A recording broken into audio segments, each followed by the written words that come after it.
Dans cette vidéo, on va essayer d'évoquer ensemble, et je vais essayer de vous présenter la différence fondamentale qui va exister entre des rendements qui sont exprimés en APR et d'autres types de rendements que vous pourrez retrouver sur certaines applications décentralisées, exprimées notamment en APY. Il y a vraiment une différence fondamentale qui va exister entre les deux, et même si c'est des notions qu'on a déjà évoquées sur la chaîne YouTube, je me suis rendu compte en vous présentant certaines applications décentralisées, et notamment certaines stratégies de farming qu'on avait fait sur la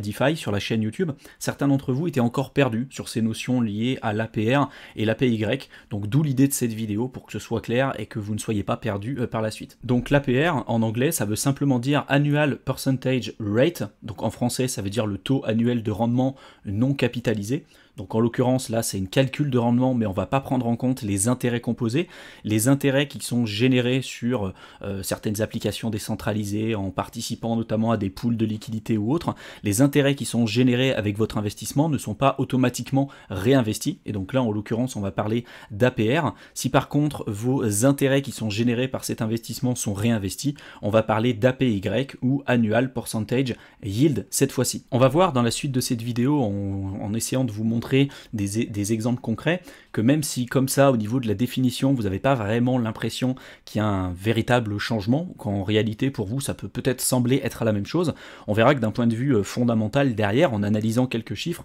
qu'il y a une véritable différence entre quelqu'un, sur le long terme en tout cas, entre quelqu'un qui va réinvestir à chaque fois les intérêts générés par son principal ou par justement un investissement en particulier, par rapport à quelqu'un qui va à chaque fois soit récupérer ses intérêts ou dont les intérêts ne seront pas automatiquement réinvestis. Déjà, sachez que vous avez un outil que vous pourrez utiliser, et je vous mettrai tous les liens que je vous présente dans cette vidéo, ils seront présents dans la description comme d'habitude. C'est un outil qui va vous permettre de convertir l'APR notamment en APY, parce que quelquefois vous allez avoir des rendements qui sont exprimés soit en APY, soit en APR, et nous ce qui nous intéresse à chaque fois c'est d'avoir les rendements en APY, en fonction de si les intérêts sont réinvestis tous les mois, tous les trimestres ou tous les jours, et on va voir que si les investissements, si les intérêts ils sont réinvestis de manière journalière, meilleurs seront les rendements que vous pourrez obtenir en APY. Donc par exemple, si on se rend ici sur PancakeSwap, là on voit qu'on a des rendements en APR pour la pool Cake BNB. Donc on va se rendre ici sur ce site-là, on va taper 20%, et on va voir que si on décide de réinvestir les intérêts de manière annuelle, il n'y a pas de différence entre les deux. L'APR et l'APY sont identiques. Par contre, si on décide de réinvestir les intérêts de manière automatique tous les mois, par exemple, là on passe à 21,94%. Donc pour vous, ça peut très bien ne pas être une grosse différence, parce que là pour le coup, on a 1,94% de différence en fait entre les deux, entre l'APR et l'APY,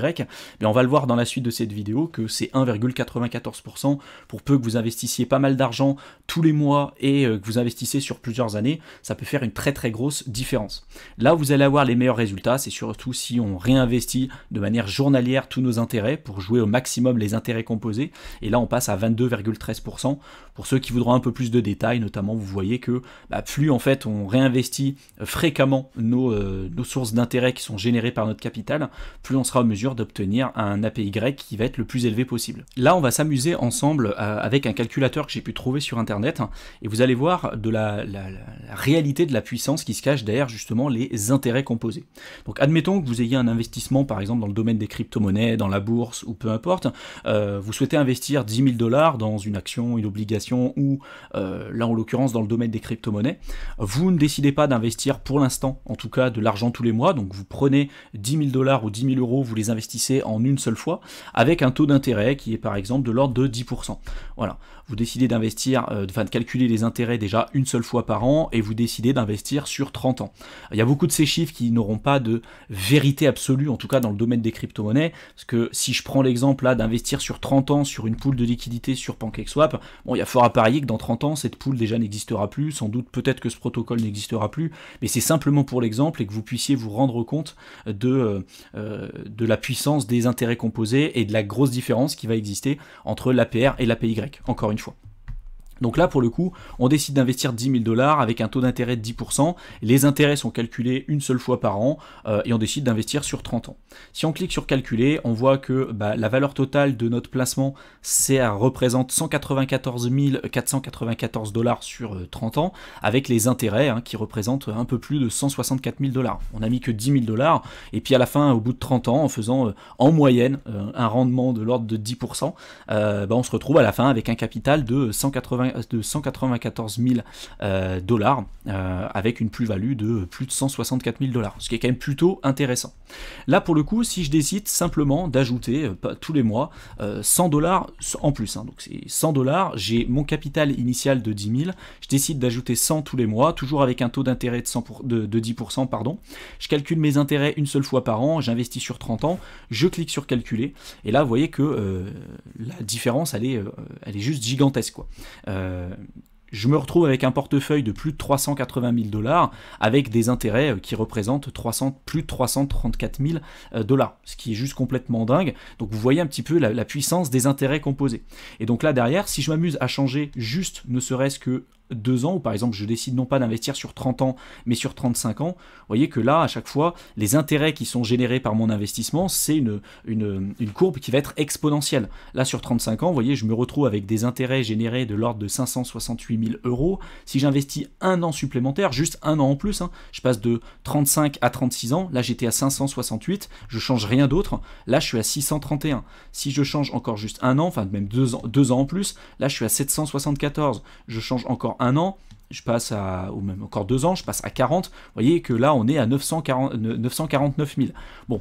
ça vous montre derrière quand vous réinvestissez régulièrement les intérêts qui sont générés par votre capital, la puissance des intérêts composés et vous créez une véritable boule de neige. D'ailleurs pour ça que des personnes comme Warren Buffett sont devenues les personnes les plus riches de la planète en utilisant ce principe des intérêts composés. Donc là, je vous ai montré le cas pour quelqu'un qui investit sur 30 ans, 40 ans, mais vous pouvez très bien décider de faire ce calcul, par exemple si vous investissez, je sais pas, sur 5 ans sur certains protocoles de la finance décentralisée, vous ne calculez pas vos intérêts une fois par année, mais vous les calculez une fois par mois. Vous vous souvenez tout à l'heure, entre les intérêts qui sont réinvestis soit toutes les semaines, tous les jours ou tous les mois. Là, vous pouvez très bien dire, je le réinvestis une fois par mois, j'investis sur 5 ans, non pas avec un taux d'intérêt de 10%, mais avec un taux d'intérêt de l'ordre de 20%, et là, je décide de calculer. Et vous voyez, en fait, les intérêts que vous êtes capable de gagner. Vous verrez que en utilisant cet outil, vous allez pouvoir mettre le doigt sur la différence fondamentale en termes de valeur absolue, en termes de résultats et de marge que vous serez capable de dégager par la suite entre des rendements APY et APR, en fonction de si vous allez réinvestir régulièrement les intérêts qui sont perçus par le fait d'avoir fait travailler votre capital ou non. Donc j'espère que cette vidéo vous aura plu, qu'elle vous aura été utile comme d'habitude. Dans la description de la vidéo, je vous mets 2 liens importants. Le premier vers notre guide offert que vous pouvez télécharger et qui est plutôt à destination de toutes les personnes qui souhaitent aujourd'hui se lancer dans le domaine des crypto-monnaies mais qui ne savent pas aujourd'hui clairement par où commencer. Et le second lien, c'est plutôt pour les personnes qui souhaiteraient réserver un appel téléphonique avec nous. C'est offert, c'est sans engagement et l'objectif de cet appel téléphonique, c'est dans un premier temps pour vous de pouvoir recevoir votre plan stratégique d'investissement et également aussi de pouvoir échanger avec nous sur les différentes problématiques que vous rencontrez aujourd'hui à titre personnel, de nous présenter aussi votre situation personnelle et puis voir ensemble comment on pourrait être amené à pouvoir vous accompagner et vous aider à aller plus loin dans vos investissements dans le domaine des crypto-monnaies. Je vous souhaite une excellente fin de soirée à tous et je vous retrouve dans une prochaine vidéo. À bientôt!